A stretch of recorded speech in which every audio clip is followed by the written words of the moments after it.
అట్ట 7 మొహాలు వేసుకుని చూస్తారేంట్రా వాయించండి.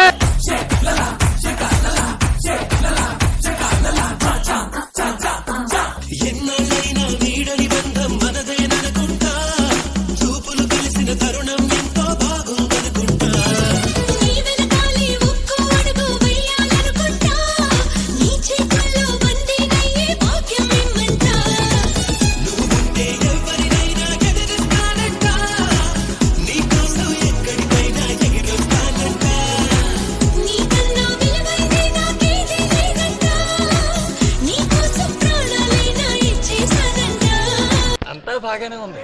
అన్నగారు ఉంటే నా సావిరంగా అదిరిపోద్ది.